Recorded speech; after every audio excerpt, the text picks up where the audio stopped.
Here once again. Yeah, we're back. Don't call it a comeback. Well, I love it when you're on the show because you always bring some clarity to some issues that may be a little bit fuzzy around the corners. You helped us kind of adjudicate and understand more about Roman Catholic theology as it relates to Roman Catholic theology and evangelicalism, Mormonism, the cult and evil cult of Mormonism versus Christianity. Now you're going to help us process some of what's going on with the Charlie Kirk situation, and we're thankful that you are here. Yeah, thanks for having me. Charlie Kirk.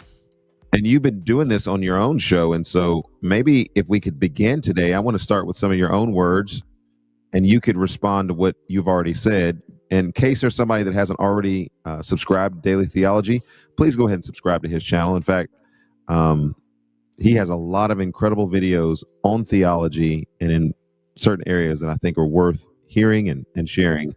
And so I'm going to play a little clip from you, John, the 10 Seconds to Live, which I thought was really clever. And you see John and you see John, and now you're about to hear. This seems like one of those mirror things. Yeah. So if you have 10 seconds to live, here's what Charlie Kirk would say. But what would you actually want to tell me if I have 30 seconds left to live? Boy, you got 30 seconds. In 30 seconds, you're about to meet eternal judgment. And there's only one way that you can get bailed out of that. And it's not all the good things you did or the moral scorecard. It's whether or not you have Jesus Christ as your Lord and Savior. And that's the only thing that's going to matter. And so you got 10 seconds left. You're dying from a gunshot wound. And you ask the question, who is Jesus Christ? And the answer to that singular question, who is Jesus Christ, is the most important question for everyone in the audience. Not how much money you have, not how much good stuff you do. It is, who is Jesus Christ? You might say, oh, Jesus was, a teller of good tales, or Jesus was a good person, or Jesus was a historical figure. None of that's going to cut it. It's whether or not you repent and you ask Christ to come in as your Lord and Savior. That's the only thing that will save you from eternal. So it's pretty strong stuff. That is what Charlie believed. And people say, well, he was too political. And again, here's Frank Turek explaining who was there, was right next to him, people thought was involved, which was really a strange side note. But here's Frank explaining Charlie's philosophy of politics. Okay, before we get to this, have you and Frank Turek made friends yet? You know what? It's funny.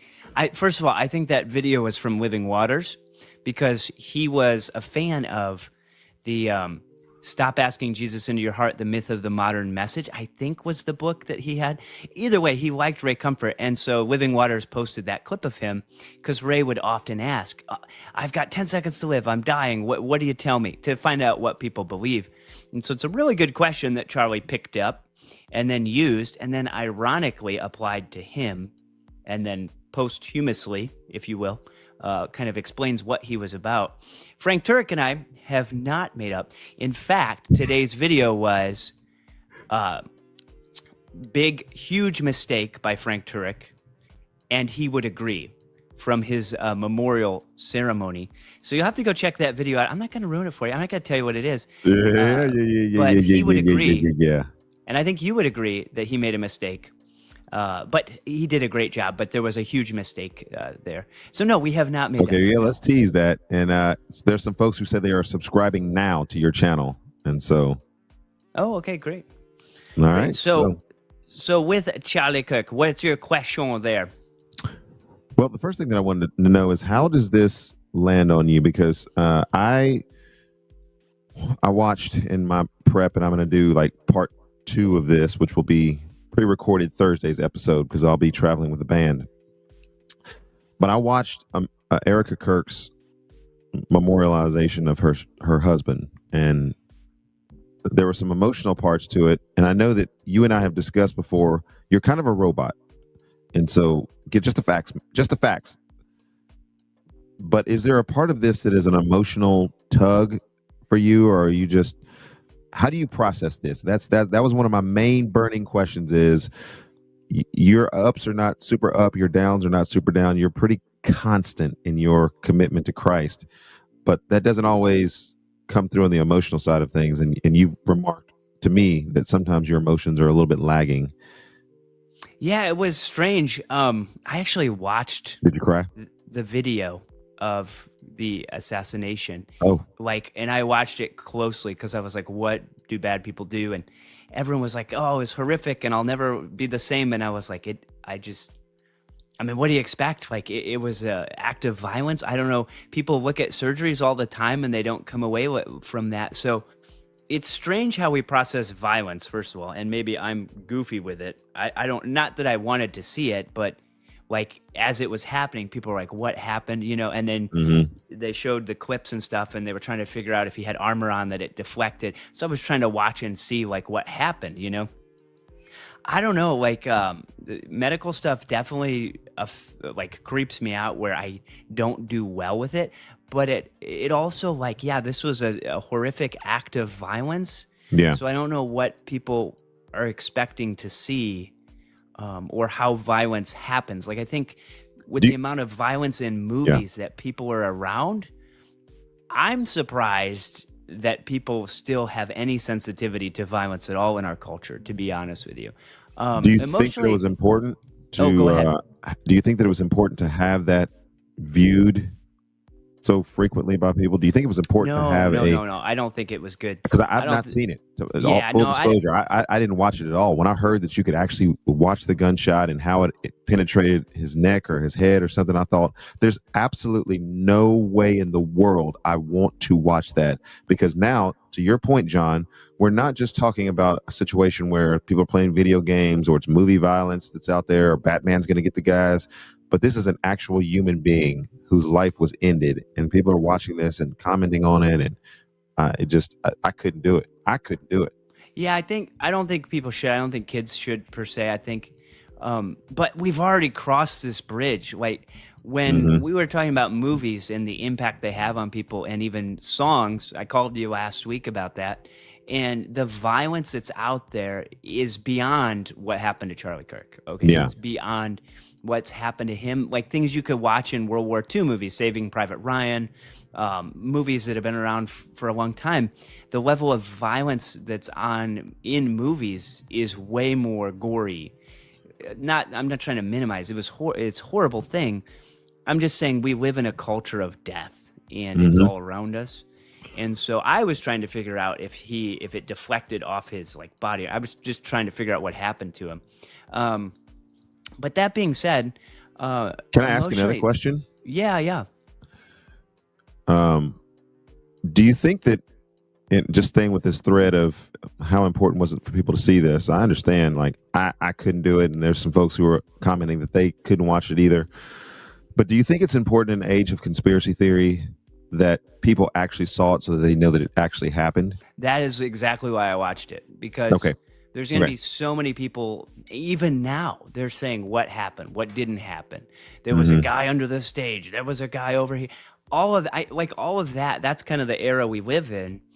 And that is why I think they have eyewitnesses. And as Christians, a lot of our belief is based on a supernatural confidence in the eyewitness testimony of people that saw something far worse than Charlie Kirk, which was the crucifixion of Jesus Christ. It was way worse than this. It was agony. It was meant to be a public spectacle. Likely he didn't even have clothes on. He'd been whipped and mocked and spit on, and they were mocking him still. I mean, whatever level of scorn we saw for people kind of celebrating this after it happened, the celebration over Jesus being crucified was worse. And that's probably a video I should have done, honestly. But it's you can tease. Worse. Maybe John is going to do a video on comparative hate between Charlie Kirk and Jesus. Yeah, because Jesus was perfect. I mean, and what happened to Charlie Kirk, you asked, did it affect me? What it did was it made me mad. And it made me mad to want to go reach more people. In one of the videos, I said, injustice is like jet fuel. And that was kind of my takeaway.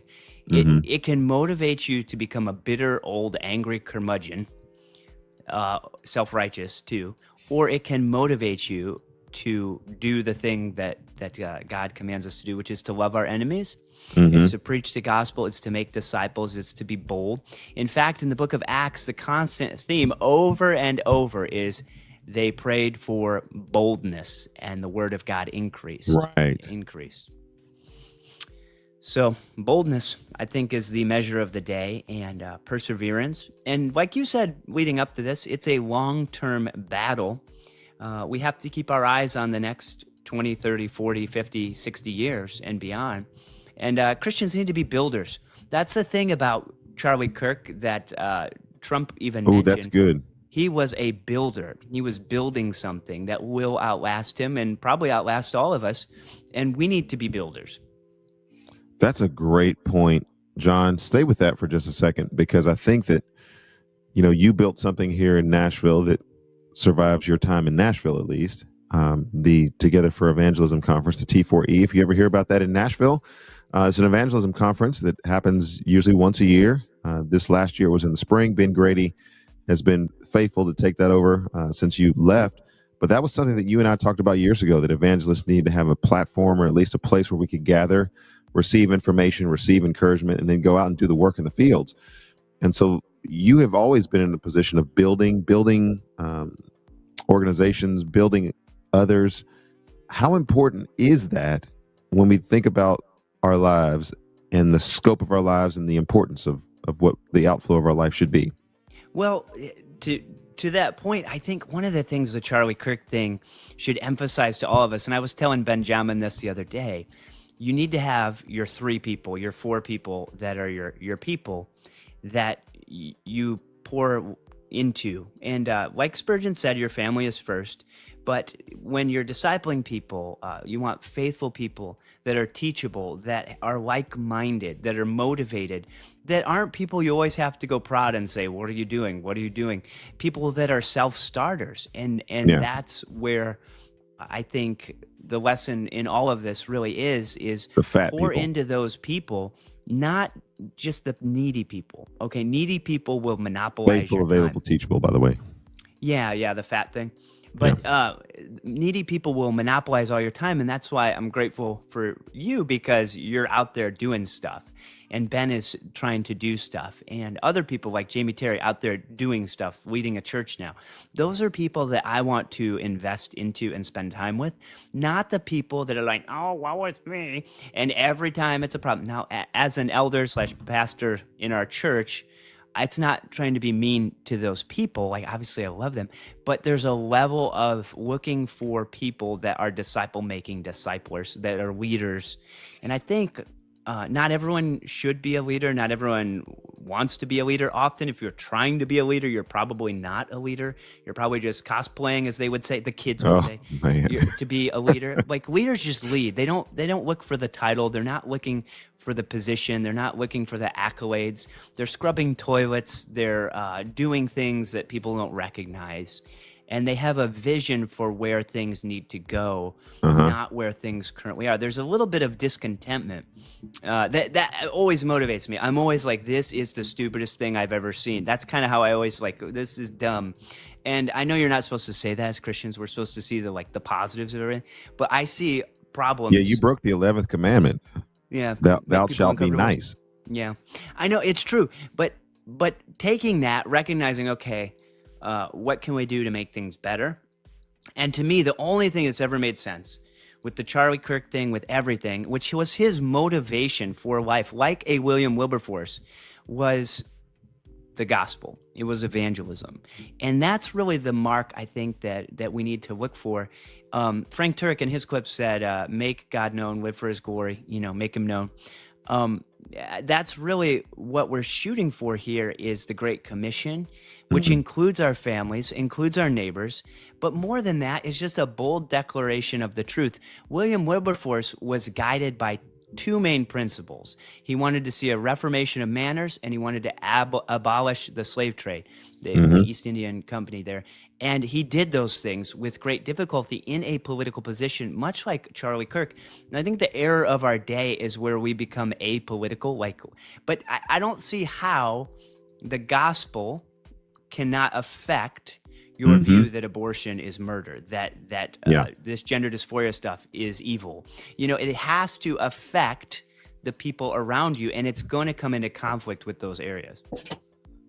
Sorry, I'm sliding out of my chair here today. So I want you to stay with the thread here for just a second. In the question, I think Al Mohler maybe rightly wanted to strain at a definition for this, but was Charlie Kirk assassinated in the sense that we would look at like a Martin Luther King, some civil figure or political figure? Well, certainly we could say that, but beyond that, was he a martyr in the sense of someone like a Jim Elliot Well, who I would actually have had given this. his life for the cause of Christ? Do you consider Charlie Kirk to be a martyr? Yes, I had this exact conversation, and I can understand I had why it today. people would say no. Um, we're very careful. We don't want to give out the title martyr for people that we don't think measure up to our view of missions. Okay, in our view, only a missionary can be martyred. But there was a guy a few years ago preaching on a corner, maybe last year, 2 years ago. Somebody just shot him in the head. He should have died. He miraculously survived. That guy was a martyr. Charlie Kirk, right before this happened, Bishop Marmar. the Mormons were saying, "We're Mormons. Why are you here? You're a Christian." And then he explained the gospel. And then And the Mormons he shot him? gets shot. So to Where was this at, guard in the Utah? martyr term, you have to know Charlie's motives and heart. And the more that I've looked into what people who know him have said about him, because I wasn't a big fan of Charlie Kirk. I wasn't watching his stuff, not in the sense that I disagreed with him or stuff like that. I just, not really my thing, like for the political connection. But the more that people who knew him spoke about him, Frank Turek, who was an apologist, his wife said he would want to forgive him. He would forgive him. If that doesn't silence all the hate and negativity towards him and wondering, that's not a political position, Erskine.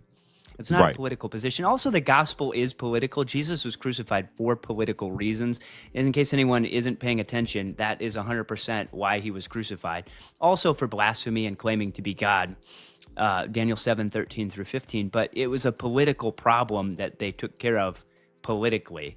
And Charlie Kirk was a Christian active in the political sphere that I would say, in my opinion, and I wouldn't get mad if somebody disagreed, but he was a martyr. And the question is, why not call him a martyr? What are we afraid of? Like, what are we holding that title for? Who are we holding that back to protect if he wasn't a martyr? Yeah, and that's a really great discussion. And in fact, there's a lot of folks who are tuning in on this. Thank you, Isaac, for typing a lot on this subject matter that we're discussing today. I think, John, to your point, there's a lot of people who want to see, like, if he was up there preaching the gospel and the last word out of his mouth was Jesus, like we're quick to say, okay, he was a martyr. But because there were some political opinions and views that maybe we could agree or disagree with, that may or may not necessarily relate to one's salvation, we're a little bit more hesitant to say, yeah, he was definitely a martyr. He was on a mission for Christ. But every video that I've seen of him, he will double down on the fact that not only is he a follower of Christ, but he's doing what he's doing to reach people to be followers of Christ, to repent of their sins, to put their trust in Jesus, to live a life that glorifies him. And so I would call him a martyr. I would call him a martyr in the same way. And I'm glad that you mentioned the name William Wilberforce, in the same way that had someone come up to William Wilberforce and just stabbed him out before he got the slave trade abolished, I would have considered him to be a martyr as well. Yeah, I mean, think about, and the exclamation point on this thing, I watched a lot of, if not most of, the memorial service, which was about 3 hours once they really started going. Okay. Everything was it was gospel. It is well with my soul. Great is thy faithfulness. I think. Mhm. I think even his Gratitude. wife went up to a Getty song. I mean, it was just the instrumental part, but everything was about Jesus. And so, if that was a political guy, boy, I sure wouldn't have gotten it from watching his eulogy and memorial service. You Yeah. know what I mean? And 100 million people, maybe more, saw that. What an incredible impact. And it should give us great encouragement for the fact that there are a lot of people asking these questions, because ultimately this has to do with epistemology and anthropology. How do you know what you know? Okay, and that's where these colleges and universities are totally wrapped around the axle. And you and I have been there. We've preached at these places. They're hostile environments. They've probably gotten worse. I don't know. Since I've been to them, I used to go every week. But how do you know what you know? And then what is the nature of man. And on both counts, it's a different religion. This is not some guy that was religious killed by someone that wasn't religious. This is two religions coming into conflict, and one weaponizing death to stop the advancement of truth. Mm-hmm. This is Isaac, who is saying that there's a demonic attack on revival that's taking place in the nation. Do I believe that we are all allowed to have a difference of opinion, though I don't think anybody should be shot for their opinion differing? Yeah. Yeah, I think opinions are one thing. I think there is a time for justice in Romans 13, which was used so eloquently during the lockdowns. It applies here, where you are threatening people with death and encouraging death, but because of the way that it's this guy says part, you say the other part, and we know that 1 + 1 is 2, and then it's like, well, it's free speech. It's time for people to have some repercussions for supporting a cold-blooded murderer. I mean, there is a big difference between somebody saying, I believe in multiple genders and blah, blah, blah, versus celebrating the murder of a person, like an actual murder, and encouraging that to continue. And I think that's kind of where we're at as a cultural moment. I was going to ask that. Jimmy Kimmel and those types of things. I don't blame him, but I think he's back. I don't blame him for firing him. Are we trying to get you kicked off YouTube? We might be on our way here. But, you know, what he said was just, there's a time where you just don't say anything. You know, when big things happen and you're not really sure, it's best to just wait for the facts to come out. That's where wisdom is shown. And when people just jump in, and clearly this person, who I believe they do have, was standing up for gender dysphoria.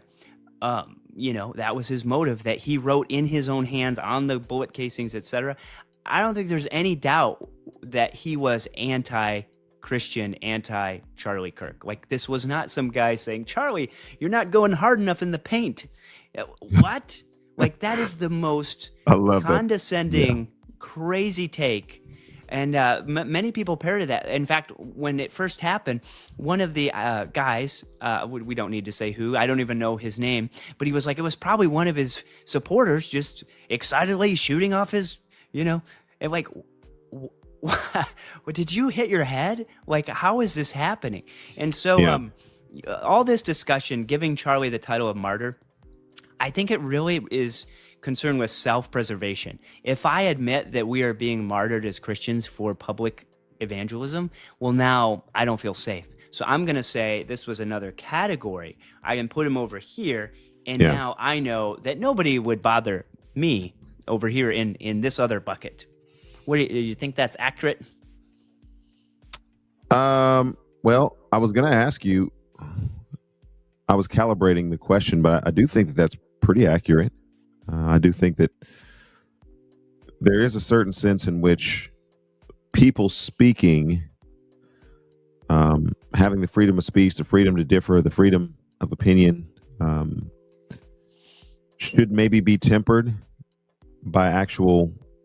See, this is the largest response that I ever got. And this is funny that you mentioned this, but the largest response that I ever got on any show, on any platform, was a response that I had to Candace Owen. When Candace Owen was just blasting George Floyd, and a lot of things that she was saying were true, like it was true. But my question was it appropriate in its time and its scope and its scale? And that was what I questioned. Well, I mean, people lit me up for days for how true it was at what she was saying. But just because something is true doesn't mean you just need to hammer down in the moment where you may not have all the facts. It just assumes a certain level of arrogance. And I called Candace, I mean, I didn't talk to her personally, but I, in my view, called Candace Owen out on that sort of thing. And I think that you're right, John. Those that were speaking out of turn and saying, well, it was people just shooting off guns, and there it is, and Jimmy Kimmel and all the people, maybe that's not the time for you to talk and take a hard slant for that. And I'm not trying to eliminate or invalidate people's freedom of speech or freedom of opinion. They can differ. But there is a certain I think, cultural appropriateness to what it is that we're speaking about. And obviously, other people believe that, or he wouldn't have gotten fired. So out of the abundance of the heart, the mouth speaks, and wisdom is justified by her children. And if you look at speech that leads to death and lies, it's not the same as speech that is truth and life and forgiving and grace. And say what you want about the whole Republican Party and everything there, and assume maybe it was all a show. I don't think that, but even if it was, look at the response of grace for her to say, I forgive him. That is something, and I think more important than Erica saying she forgives him was she said Charlie would forgive him. I think Keep those that comments is coming. the end of it. That's the end of it. Because if she's saying, I forgive him, okay, but maybe Charlie wouldn't, right? But she's saying, no, I know him better than anyone, and he would forgive this guy. That was, to me, the most shocking thing I heard the entire time. And I don't know that people really listened to that.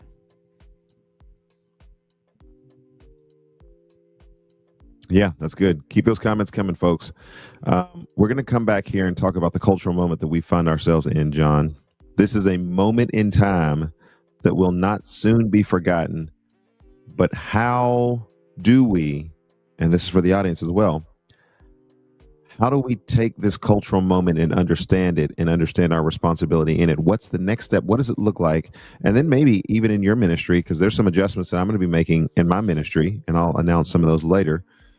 But some adjustments in ministry, some adjustments in life, responses to this. What's that going to look like coming up here in the future? We're going to take a quick pause because we're going to listen to a song that I think is the most appropriate song that I've written in relationship to this. And it is he worth it? Is Jesus worth it? And I believe that unequivocally, I can say that Charlie would have said, Jesus is worth it. If somebody's going to take a shot at me and they're going to end my life on a college campus, but I'm going to be sharing Jesus. And before, the time from 18 to 31, I'm going to have an opportunity to influence this many people with the gospel of Jesus Christ. Is Jesus worth it? I think he would say unequivocally it was. We'll be back right after this song, and we're going to answer more of those questions. Keep the comments coming in the comment section. Let people know that we're having an important discussion today, and one in which you can be a part of because the comment section is turned on.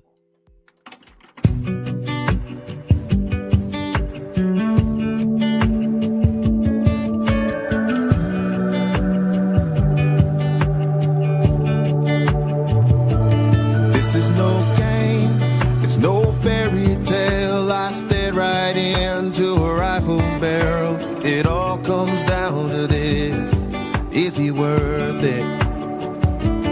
This is no dream, it's reality. They stole my love and my dignity. It all comes down to this: is he worth it? This is where faith lives or dies. This is where hope comes alive. Pay the price, pay the price. His love demands a sacrifice. I'll give what I can't keep to gain what I can lose. Count the cost, count the cost. It's a privilege to bear the cross. No matter what I face, my heart is certain that he's worth it. Oh, this is no play, it's no Sunday school. Just give up now, don't be a fool. They jeered and laughed and said, is he worth it? This is no lie, they stole my child. They give her back if I just deny. The road seems long ahead. Is he worth it? Pay the price, pay the price. His love demands a sacrifice. I'll give what I can't keep to gain what I can lose. Count the cost, count the cost. It's a privilege to bear the cross. No matter what I face,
back with some Charlie Kirk discussion that we've been having here with John Reiser from Daily Theology.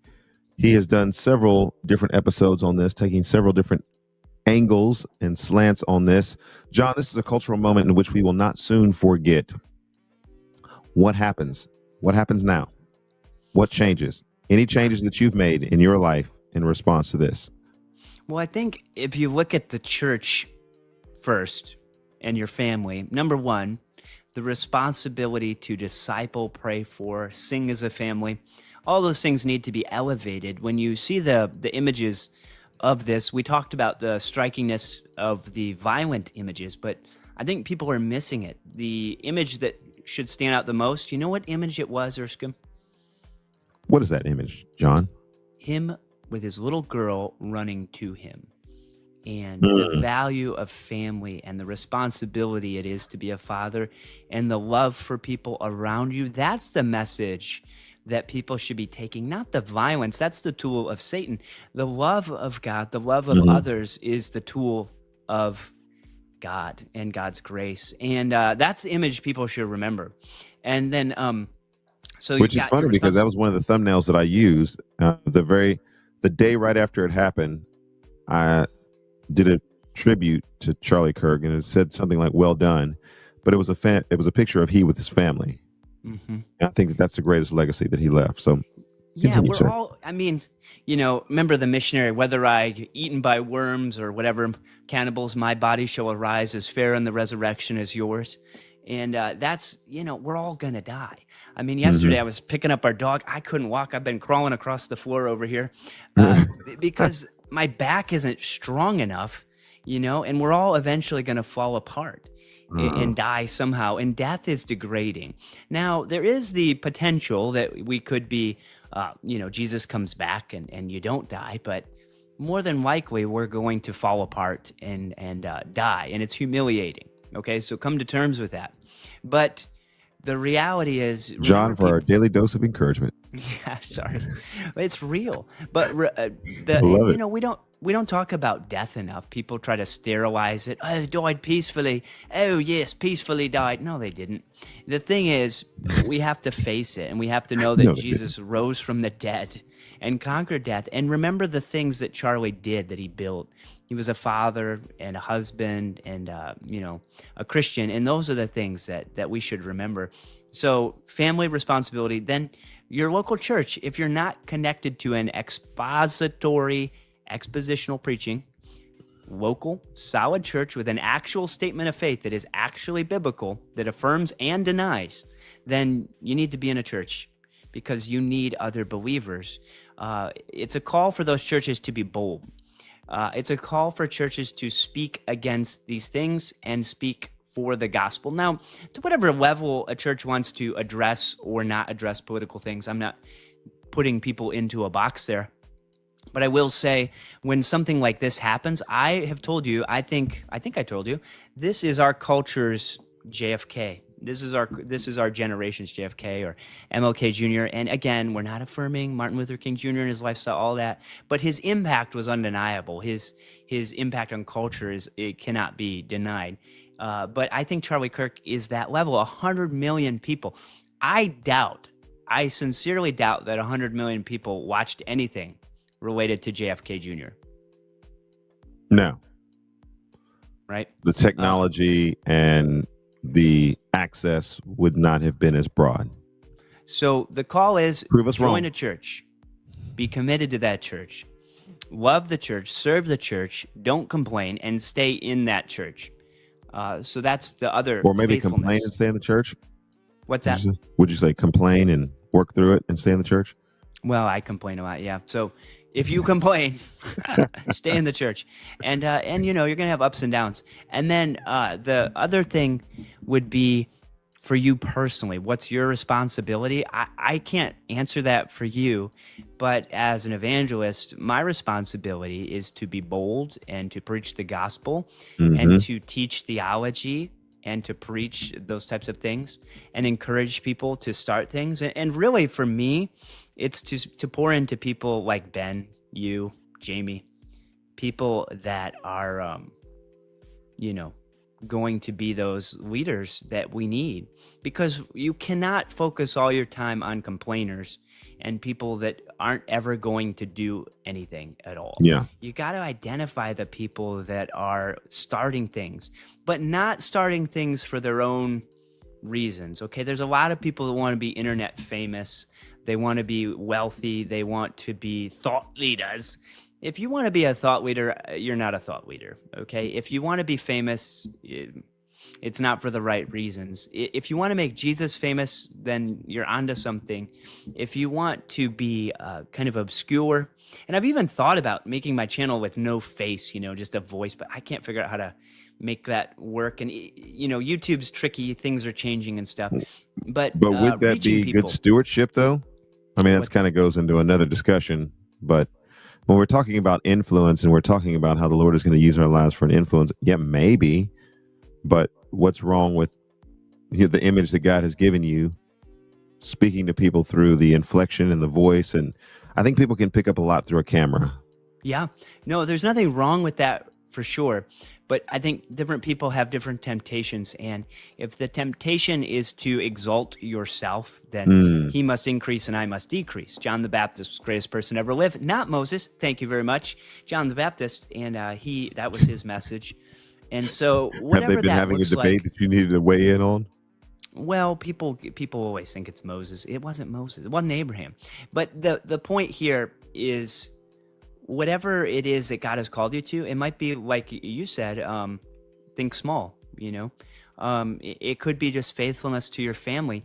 There's this idea that to be a real Christian, you must build some giant structure and climb this giant ladder like Charlie Kirk. That's what you see on TV. That's not necessarily good or even healthy. I think he succeeded because that was God's plan, like a Joseph almost. But for me, the temptation is like, boy, I wish I was getting more people to interact with things and more views and whatever, more people to preach to, more traffic around. I don't know. We just have to be faithful. And if you're trying to be bigger for the sake of being bigger, that's the wrong motive. But I've also heard people say, well, I don't care about numbers. Well, you're an idiot then, because you should. There it is. There it is. You're an idiot. People say that. It's, the term, the humble brag. The humble brag. That's the humble brag. I don't care about numbers. Boy, I sure do. That's not accurate. Now, I'm not going to obsess over them. I know I'm not responsible for them. But I definitely want to think, how could we reach more people? And if you're not thinking that way, I would encourage you to just take a step back, right? So even though what I said was, we're not going to build these giant things, God builds those things. It's God that gives the increase. And you have to have that tension, or otherwise you're going to look back one day and you built your kingdom and not God's kingdom. So those would be the three areas. Yeah. I think that in this discussion, hopefully what we will see is a revival in churches, save people. And in particular, I'm not quite Paul Washer in the sense that I would sit back and when somebody says, what's the greatest danger to the church? Preachers, pastors. Everyone always says the street evangelists. Erskine, give me just a soapbox here. Yeah. Those bad street evangelists, they're giving Jesus a bad name, pushing people away, blah, blah, blah. No one ever complains about the heretical pastors, the terrible sermons, the topical preaching happening that is not exegetical. Nobody complains about Paul the Washer. false churches on every corner, right? It's always the guy that's trying to reach people, getting shot and stuff, and Charlie Kirk was like that. He was in the public square, contending for the faith, and people have the nerve to be like, well, he wasn't real enough. Really? I don't think you put in a real day's work your entire life compared to that guy. Shots fired. Oh man, that's probably not a good illustration when we're talking about Charlie Kirk. Well, not a good saying maybe. But. Yeah, sorry. I apologize, YouTube audience. Don't slap my hand. But yeah, so he did, in a couple of things that I listened to, call out some pastors, and probably had more theology in terms of what it was that he was willing to commit to and articulate related to pro-life and some of these massive gospel themes. And I feel like sometimes pastors will swallow the whistle on some of those issues because at the end of the day, somebody may not like them. Somebody may write them a letter. Somebody may look at them weird. Somebody may stop coming to their church. And just a host and a variety of things. And I think if we're handing out idiot awards today, if we're handing out some, are we? You brought the awards? I don't have any awards to hand out to the idiots, but I do have a sound bite or something that I could find. Nonetheless, that's weird. You're an idiot. You're an idiot pastor if you're not preaching the gospel with clarity. You're an idiot pastor if you're not standing on 10 toes when it relates to pro-life issues. You're an idiot if you're not addressing headlong and with your congregation some of the transgender issues that are just raging. You're an idiot if you can't clearly help and disciple your people to bifurcate what a man and a woman is in our culture and the importance of family. You're an idiot. All right. Awards given to whomever wants to receive one today. A lot of trophies just went out, I think. Kelly just walks by with all the trophies. See, that's what happens when you and I. This is actually probably a tamed down discussion that you and I are having. I'm trying to be gentle here. I was gonna say I'm trying to be professional today. But nonetheless, some of these things, in case you guys are wondering, John and I, we've been overseas to various countries. At least one that I'm not going to mention the name because I'd like to still get access to that country. And we have been out in the streets, and we have been at the abortion mills, and we've stood on the corner, we've counseled, we've sidewalked, we've preached. And so if you're offended by something that we're saying today in terms of pastors who sometimes will sit in their church and then try to hide behind the office, hide behind the sacred desk and say, well, I got to study. I can't be out there in the streets. I got to study. I can't do evangelism. You might want to miss us because we've been responding to stuff like this for years. And so when I say, John, I'm hoping that there's a revival in the churches, I'm hoping that there's actually pastors who actually will grow some balls and actually be out doing what it is that God has called them to do and not hide behind the fact that they want more people to come to their church, or the people are not giving, or all these different metrics that we have in our Western churches that are stopping people from saying and doing the things they ought to be doing. That's what I hope happens in this moment. Yeah, I think it's hard. I think one of the challenges is what's expected, and this cultural creep of what is a church? What does the church do? How does the church conduct itself? I'm getting warmed up now. Is the church ever aggressive or militant? Does it ever confront things? Is it ever disliked? And in our day, if we're being honest, a lot of times churches are the way they are because that's the way they've always been for the past 100 years. And they've, in some ways, become a business. Now, not knowingly by most places per se, but perhaps they would be a little more dangerous if they were not structured the way that they are. And as much as I love expositional preaching, and when we were down there at your place and you let me preach, I love doing that and I'm grateful for it. But is that really the primary call of the pastor?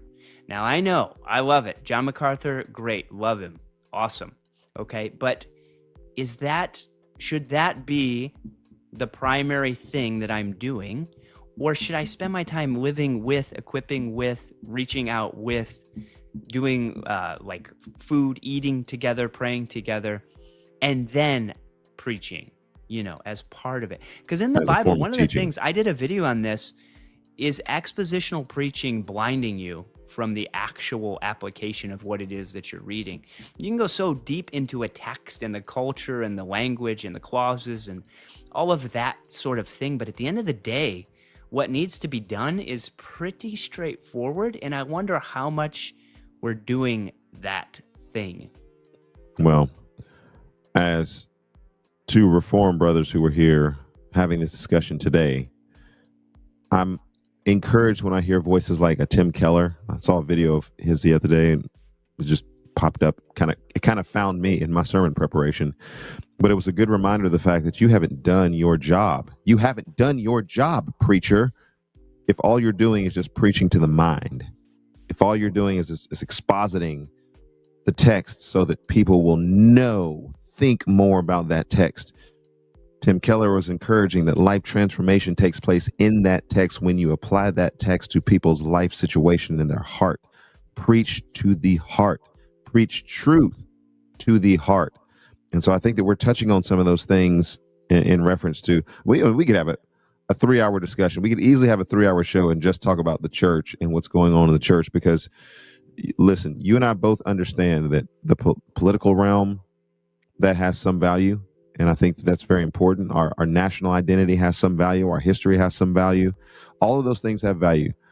But the thing that is most supreme in all of that is that we know God and that we know Christ and the power of the resurrection. And that changes everything. Every other discussion hinges on that. And so when we go to the church and we say, well, what, as the people of God, should we be doing in reference to this great confession that we have, and this great commandment that we have, a great commission that we have, it becomes very obvious that we have substituted some of the very obvious things for things that don't matter. Amen. Yeah, As and much. you have to be careful too, looking at other people, churches, pastors, and kind of saying this is what you should or shouldn't do. I think this is one area where you excel. You just do the thing that you feel needs to be done. Yeah, I don't give a darn. know? I don't give a darn. Yeah, and you don't look around and complain or whine about other people. Just do the thing that needs to be done, and then help other people. If you know, you know. Lead, follow, or get the heck out of the way. Yeah. And there's been some folks that you got to move on away. You're running on the track a lot slower than I'm trying to run. Please step aside or help me to run around you. So yeah, I don't mess with a lot of folks like that. Yep. All right, brother. We're going to have to get you back again and again and again and again, because these are some great discussions. And this is just a small condensation of the kind of discussions that we have fairly regularly. John is one of the prayer warriors that stands in the gap. And so if I've come to your church, if I've been to an event, if I've been anywhere in your vicinity, it's probably because this man and others have been praying that the Lord would use me in those capacities. As he had said, there's a few people that he's just poured into for years. And this camera that you're looking at me, I don't want to take away all of his blessings in heaven, but he has been supporting me, and his family has been supporting different things that we've been trying to do in Erskin Music for years. And so we do appreciate you, John. We love you, buddy. Tell your beautiful family we said hello, the Baxter and everybody else.